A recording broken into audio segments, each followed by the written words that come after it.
On n'a jamais vu autant de business en ligne que ces dernières années.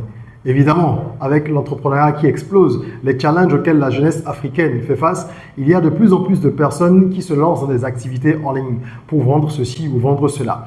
Le problème, c'est qu'il y a une méconnaissance de l'évolution de la réglementation en matière de numérique. Et il y a pas mal d'acteurs, d'entrepreneurs, donc jeunes ou moins jeunes, peu importe, qui s'exposent à des sanctions. Parce que quand les États vont commencer à sévir, et ça a commencé tout doucement, malheureusement, beaucoup vont prendre des coups. Si vous avez une activité en ligne, quelle qu'elle soit, ou si vous connaissez quelqu'un qui a une activité en ligne, vous devez absolument regarder cette vidéo. Parce que le droit du numérique, il existe bel et bien dans nos environnements, mais peu de gens en ont connaissance. Il n'y a peut-être pas eu une vulgarisation suffisante, j'en sais rien. Nous allons aujourd'hui justement évoquer cette question avec un spécialiste qui va nous expliquer en quoi est-ce que les gens s'exposent à travers leurs différents agissements à des sanctions et en quoi est-ce qu'ils se mettent en danger.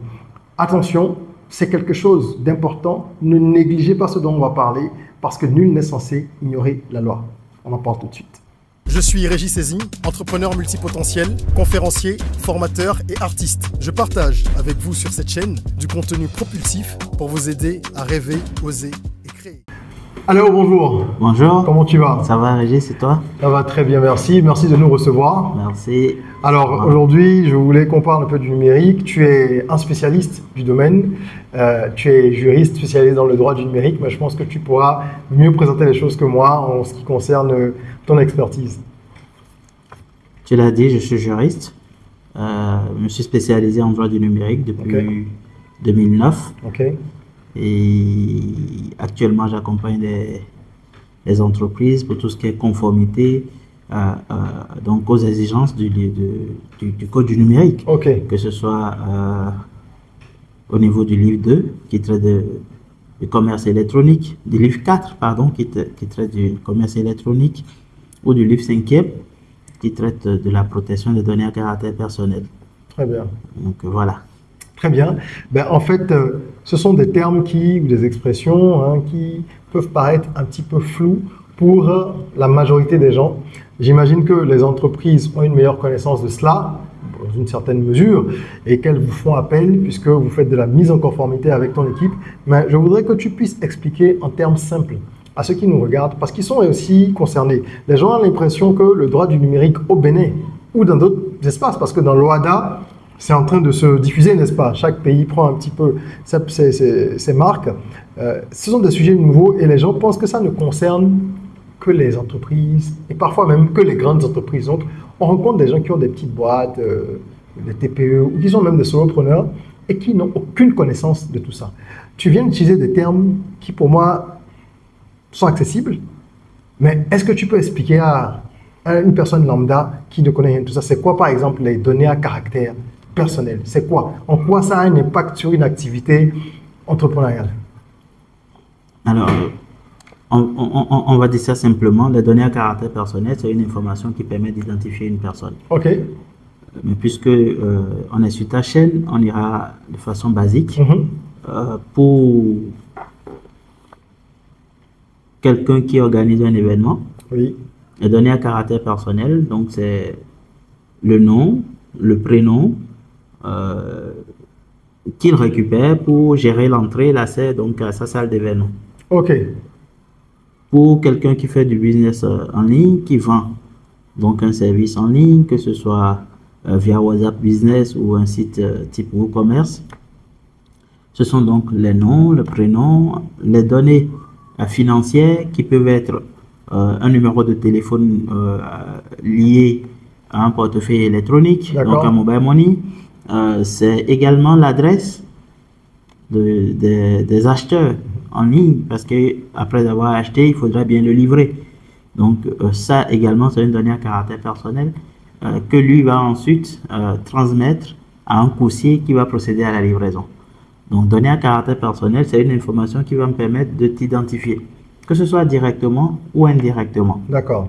D'accord. Ta plaque d'immatriculation, la plaque d'immatriculation de ton véhicule, est une donnée à caractère personnel à partir du moment où ceux qui la connaissent, lorsqu'elles passeront tout à l'heure devant le bureau pendant que tu es ici, sauront que ou M. Régis est là, ou quelqu'un est là avec Bien son sûr, véhicule. un élément d'identification. Un élément d'identification. C'est ça les données à caractère personnel. Pour être vraiment basique. Ton public n'est pas que béninois. Bien sûr. Sinon, je m'essayerai à donner ce qu'il faut entendre par données à caractère personnel dans la langue fond, par exemple. Toi, tu peux le dire, ça permettra à d'autres personnes de découvrir la belle langue qu'elles font. On dirait, par exemple, nous des Tchélé. D'accord. Nous des Tchélé. Ok. Ce qui me caractérise, ce Ouais, qui me détermine, ce qui me définit. Ok, d'accord. Le Ni étant moi, Oui. et nous des reins étant les attributs qui sont associés à ce moi. D'accord. D'accord. Lorsque tu navigues sur Internet, tu génères une adresse Oui. qu'on appelle l'adresse IP et qui devient donc une donnée à caractère personnel parce que si tu fais une bêtise à partir de ta connexion, cette adresse IP va permettre de te retrouver, de te localiser, de savoir que tu t'es connecté depuis Abidjan à telle heure dans tel quartier et que tu as maintenu la connexion pendant tel nombre de temps. Ok. Lorsque tu navigues également sur Internet et que tu fais des likes, d'accord, des dislikes, des shares si tu veux, ce sont des données à caractère personnel parce que ce sont des mesures, c'est des données qui vont être agrégées par ceux qui propulsent ces réseaux sociaux et qui vont les revendre aux data brokers, donc aux entreprises qui utilisent des données pour faire de la publicité. Ok, oui, qui sont dans le comptage de données pour parler vulgairement. Voilà. D'accord. Et pour revenir tout simplement, quel entrepreneur, soit qu'il soit solopreneur ou mégapreneur, quel entrepreneur aujourd'hui vivrait sans données? Personne. Personne, parce que tu vas constituer une base de données pour prospecter tes clients. Bien sûr. Et si tu veux vendre à quelqu'un, pour bien lui vendre, autant mieux connaître exactement ce qu'il attend, donc définir clairement son besoin. Et aujourd'hui, avec les réseaux sociaux, on va utiliser tout ce que nous faisons, tout ce que nous laissons, ce qu'on appelle l'identité numérique sur les réseaux sociaux, pour affiner notre connaissance et pouvoir nous proposer des produits sur mesure. En cela, par exemple, le temps que tu passes sur une page Facebook ou sur une page d'un site web peut devenir une donnée à caractère personnel. Quand tu ouvres la première fois TikTok, même sans insérer ton adresse et sans créer un compte, au bout de quelques minutes, TikTok commence par te proposer des contenus qui te plaisent bien. Bien sûr. Et tu veux rester. Bien sûr. Juste parce que TikTok a analysé au fil de ton scroll sur quelle vidéo tu es resté le plus longtemps et sur quelle vidéo tu as eu plutôt tendance à rapidement scroller. Bien sûr. Donc tout ce qu'on fait et qu'on laisse comme trace, que ce soit dans l'univers numérique ou dans l'univers physique, donc dans l'univers réel, bien sûr, sont des données à caractère personnel. Donc ton sobriquet à la maison, une donnée à caractère personnel. Toi, Très si bien. je dis Iré, on sait que c'est l'artiste qui a existé. Très bien. Maintenant, quelles sont les implications pour quelqu'un qui a un business en ligne? Je dis simplement, par exemple, une personne qui vend des repas, fait de la livraison de repas, ou quelqu'un qui vend des vêtements, ou quelqu'un qui... Qu'est-ce qu'il y a d'autre comme activité très fréquente? En tout cas, il y a beaucoup d'activités aujourd'hui que les gens mènent en ligne. Et même ceux qui ont des boutiques physiques ont également le versant numérique digital, des plus petites entreprises aux plus grosses boîtes comme Nike et compagnie. Alors, en quoi c'est important que tout le monde comprenne les implications?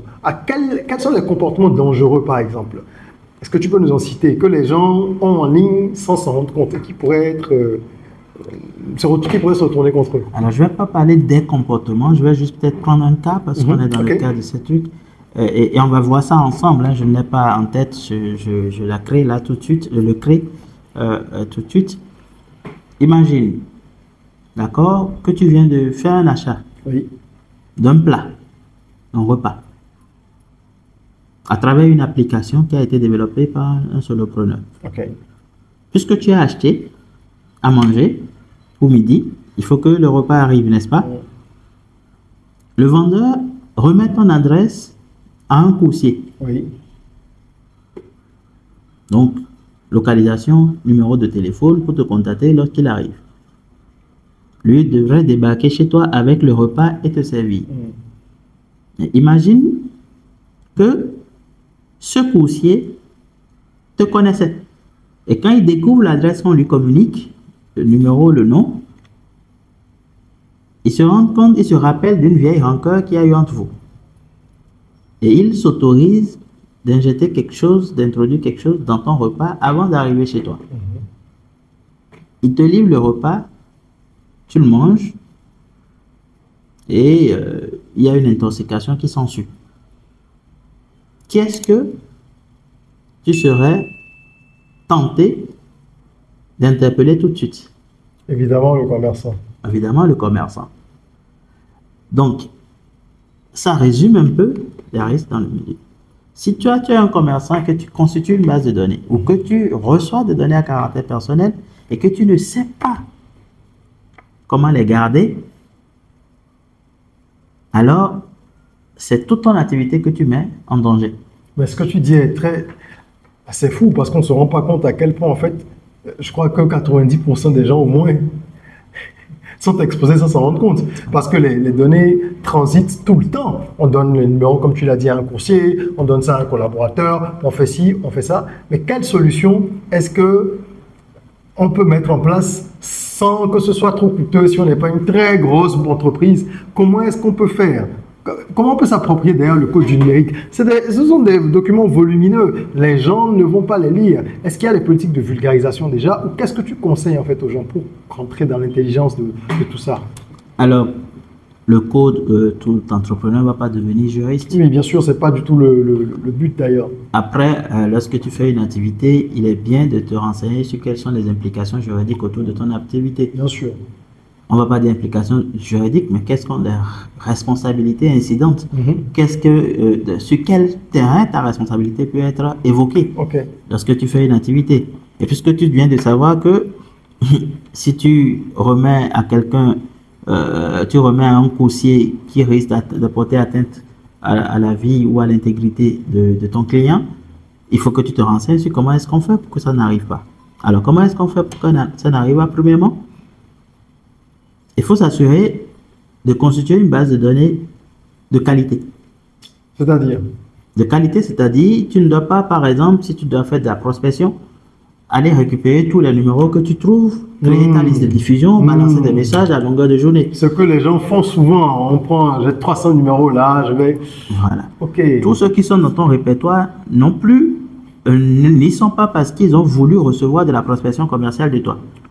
Donc, si tu dois faire une liste de diffusion, la moindre des choses, c'est d'aller recueillir le consentement de tous ceux-là et de demander, écoute, pour vulgariser ou populariser mon activité, je veux mettre en place une liste de diffusion et je vais souvent partager des messages à tel intervalle avec toi. Si tu ne veux pas, il faudra, tu pourras me le dire et puis je t'enlèverai tout de suite de la liste de diffusion. Au moins donner le choix aux gens. Au moins donner le choix aux gens et recueillir leur consentement. Ça, c'est déjà ça.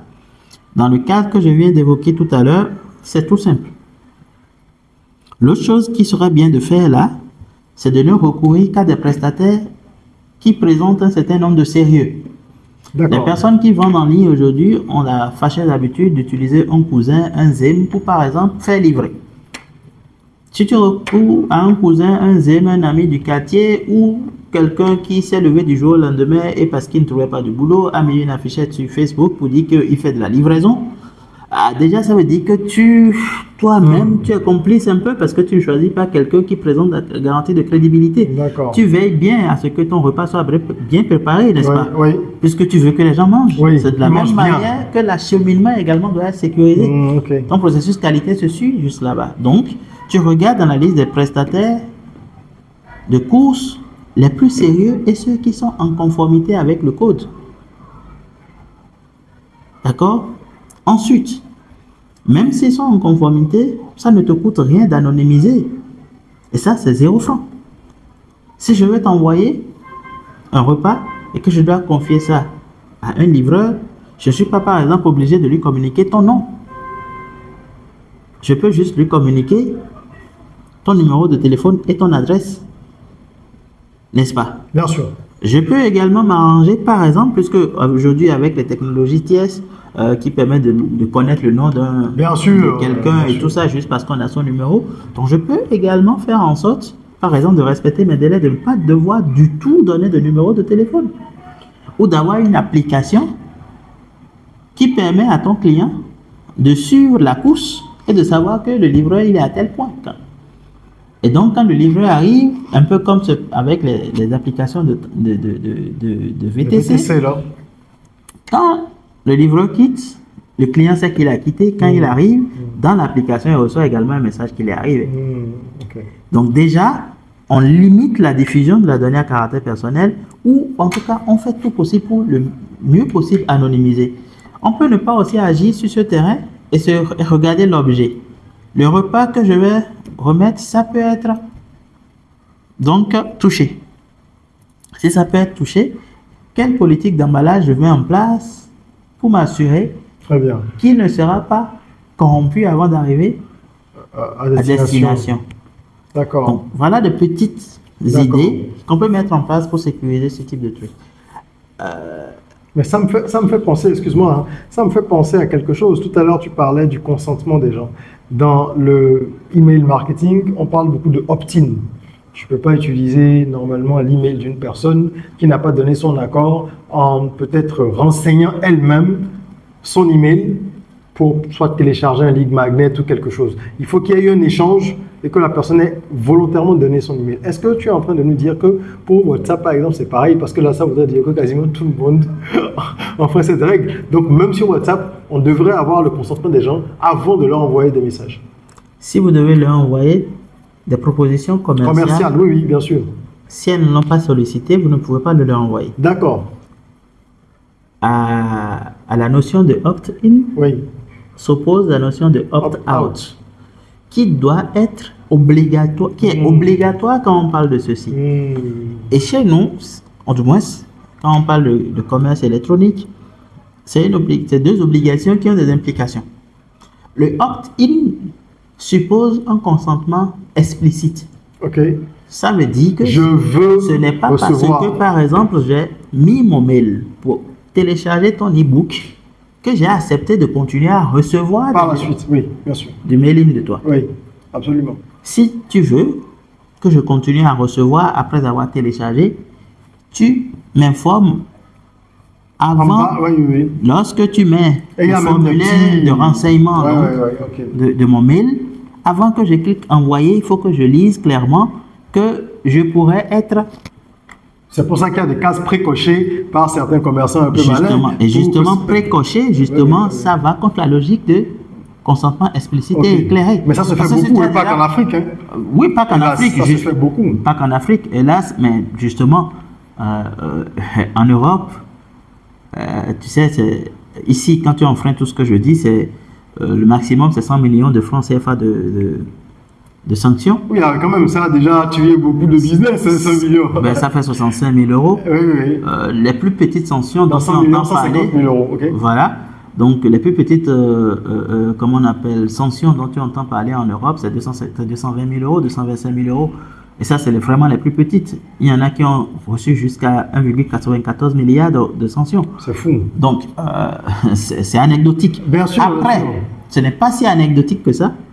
Parce que si tu es un commerçant en ligne, il y a ce qu'on appelle la confiance numérique. Et vous connaissez un peu l'effet des réseaux sociaux. Bien sûr. Si je viens me plaindre que ton commerce ne m'a pas satisfait, que tel autre vient te plaindre que ton commerce ne m'a pas satisfait, c'est ta réputation qui prend. Où est-ce que ton business va finir par tomber? Bien sûr.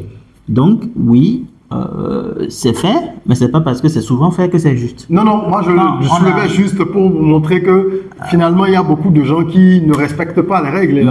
Malheureusement, il y a beaucoup de gens qui ne respectent pas et on va juste les accompagner et espérer qu'ils ne tombent pas sur le coup de la loi parce que quelqu'un aurait perdu la vue bêtement. Oui, oui, bien sûr, bien sûr. D'accord. Parce que quand on parle de données à caractère personnel, de règles qui entourent le commerce électronique, tout ça, c'est quand même des questions qui peuvent amener à la mort. Oui, puisque les gens ont des données qui sont très privées, finalement. Récemment, qu'est-ce qui s'est passé au Liban? Les beepers ont été modifiés. Probablement modifiés.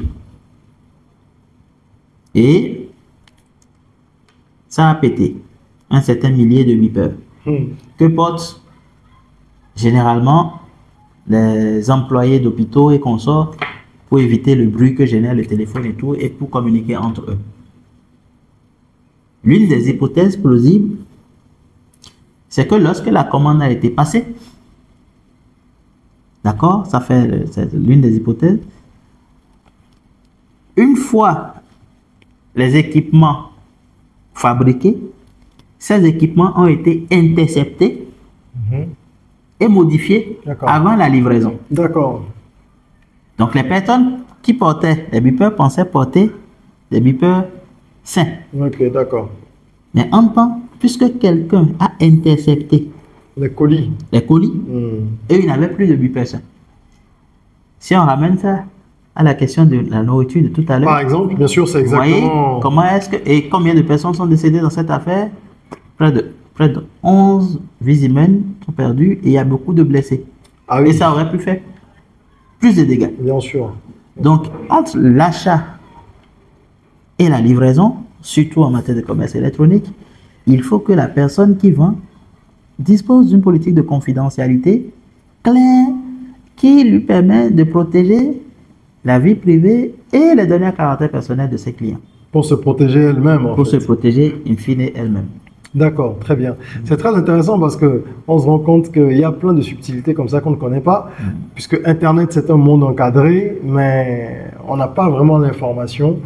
Dans les newsletters, par exemple, même dans la mienne, hein, c'est pas moi qui l'ai fait, c'est prévu déjà, c'est une option qui est prévue par les fournisseurs de ce type de service. Il y a toujours la case qui te permet de te désabonner.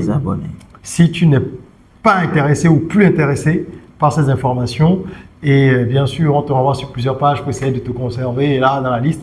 Mais tu as la possibilité de le faire. Et donc, l'opt-out, pardon, comme tu disais, est aussi important que l'opt-in. Je comprends mieux maintenant. Et merci d'être venu dessus. Justement, si on te ramène sur plusieurs pages avant de sortir, ce n'est plus de l'opt-out. Ok.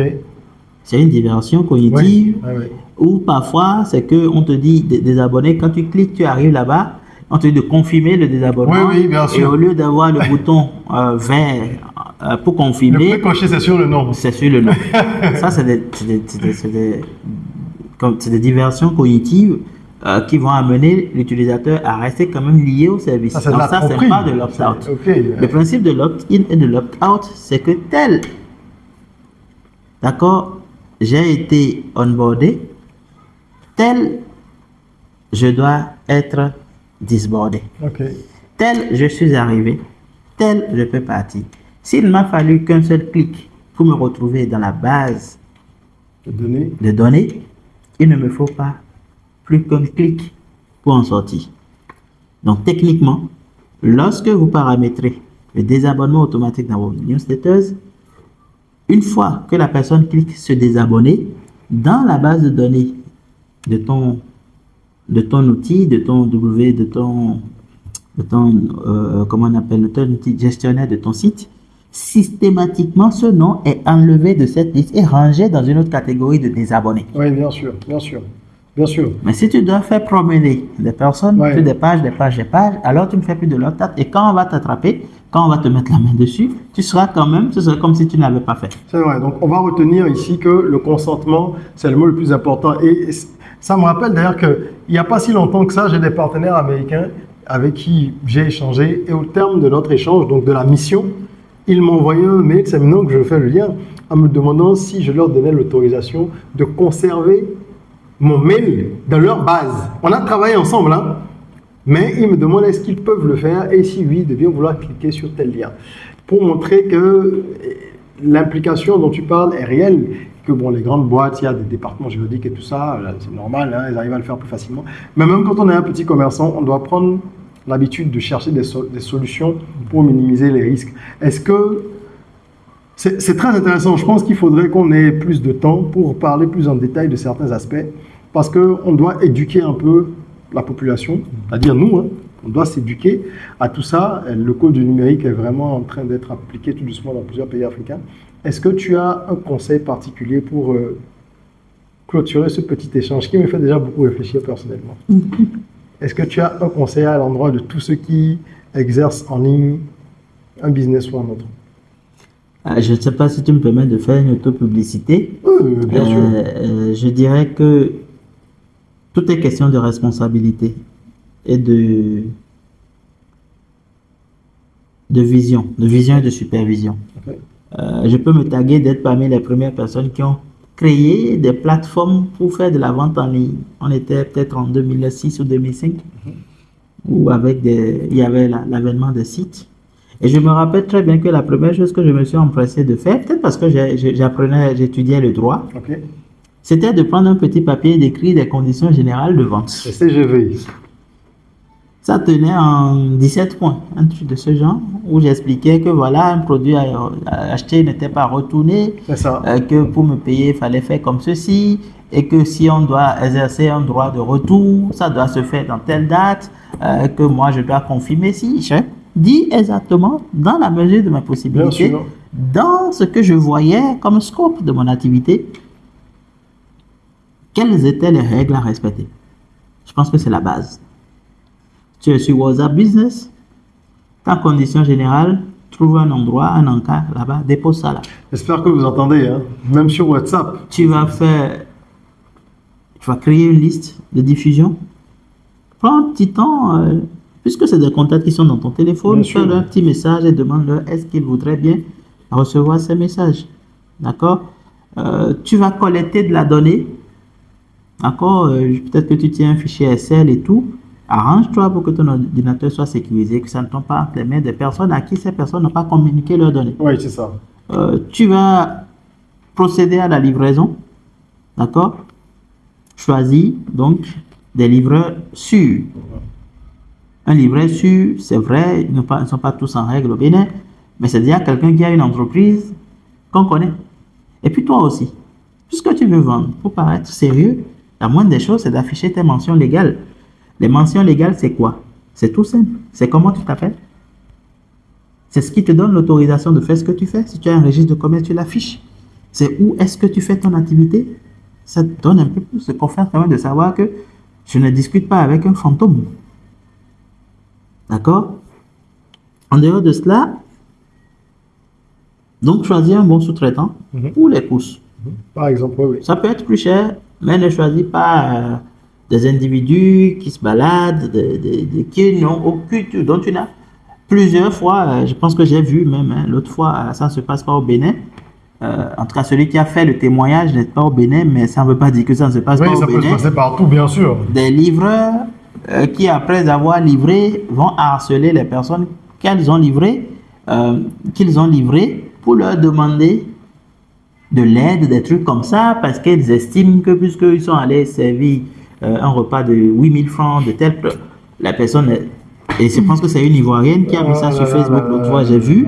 Donc régulièrement, ces livreurs, puisqu'ils ont ce numéro, vont importuner les personnes qu'ils ont livrées. Et puis, importuner, c'est vraiment le plus bas niveau de risque. Oui, c'est ça, bien sûr. Bien sûr. Qu'on peut...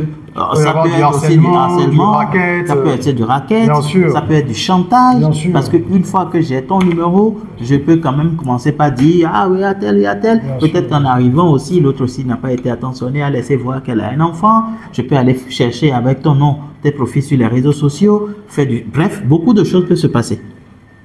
En dehors de cela, qu'est-ce que je dirais? Donc, se doter de conditions générales, même si elles sont brèves, se doter d'une politique de confidentialité. Et si tu reçois de l'argent, d'accord, IRL, donc que ce soit pas carte Visa, que ce soit pas Momo, tout ce que tu veux, il faut t'assurer, d'accord, de choisir également un sous-traitant qui est sûr. Oui. Un sous-traitant qui est sûr dans ce domaine, c'est un sous-traitant qui affiche au moins un PCI DCSS. Le PCI DCSS, c'est un truc qui est en vert là que vous pouvez voir. Je ne vais pas expliquer ce que ça veut dire, mais c'est un genre c'est comme un label, quoi. De sceau, voilà, de label que l'agrégateur de paiement va prendre. D'accord? Et qui va te permettre. Auprès de l'État. Bon, on peut d'un organisme international de normalisation. C'est remonté, quoi. Voilà. Et qui va permettre de t'assurer que la personne à qui tu as envoyé, elle est sûre. Si tu n'es pas encore à l'étape d'avoir un agrégateur pour faire des paiements et que tu reçois directement des paiements par mobile money, je te conseillerais, pour éviter tout risque, d'accord, de plutôt aller acheter une SIM marchande qui donne plus de sécurité pour la personne qui dépose l'argent et de tenir à portée de main les relevés de ton compte. Et d'éviter de faire usage de ce numéro marchand, du moins de vérifier l'identité de personne avec qui toi aussi tu interagis. D'accord? Parce que de la même manière, hein, on connaît, il y a le phénomène de l'ANAC en ligne. Bien sûr. Donc, il faut savoir que tu fais un certain nombre de transactions avec ton numéro, tu peux être interpellé pour regarder, ou bien au regard des personnes qui ont eu les interactions avec toi. Tu peux te voir interpellé par l'OCRC, tu peux être bloqué, ton numéro peut être bloqué parce que peut-être que la source de ces fonds n'est pas licite. Ok, très bien. Voilà. Très bien, très bien, très bien. Voilà. C'est une vraie masterclass. Moi, je connaissais 2-3 bidules parce que je cherche un peu, mais j'ai appris beaucoup de choses. J'espère que vous aussi. Et je crois que c'est important qu'on puisse renouveler ce genre d'échange pour sensibiliser, informer, afin qu'il y ait de meilleures pratiques. C'est pour nous-mêmes qu'on le fait. C'est pas, quand on fait ça, c'est pas pour plaire à un gouvernement X ou Y, le gouvernement malien, le gouvernement togolais, le gouvernement béninois, le gouvernement ivoirien. Non, c'est la loi. C'est un peu comme en circulation, tu as le code de la route. Bien sûr. Et si tu mets tes clignotants, c'est pas pour faire plaisir aux policiers. Bon, c'est pour toi-même te préserver au cas où il y a un problème, pouvoir être dans ton bon droit, comme on dit. Donc, je ne saurais que trop te remercier pour ces données précieuses que tu viens de partager avec nous. Ce sont des domaines assez complexes. Merci d'avoir pris la peine de les décomplexifier pour qu'on puisse rentrer vraiment dans l'intelligence de ces choses-là sans avoir des mots extrêmement difficiles à cerner, surtout pour ceux qui regardent. Je suis vraiment content et je pense qu'on va refaire ça. Si ce sont des sujets qui vous intéressent, mettez un petit like et laissez un commentaire pour que on puisse approfondir éventuellement à l'avenir. Mais vous êtes forcément soit concerné, soit vous-même, soit vous êtes concerné parce que quelqu'un de proche est concerné. Tout le monde aujourd'hui fait un petit commerce à droite, à gauche, en plus de son activité principale. Donc faites attention, tenez-vous à carreau, tenons-nous à carreau. Et voilà. Merci d'avoir suivi cette vidéo. Mettez un petit like, partagez-la pour que le maximum de personnes en profitent. Et en attendant qu'on se retrouve, je vais dire déjà merci encore une fois à Lao. Merci, Régis. Je t'en prie, ça a été un plaisir. Prenez soin de vous, de votre corps, mais aussi surtout de votre mind. Rêvons, osons, créons. Soyons rock.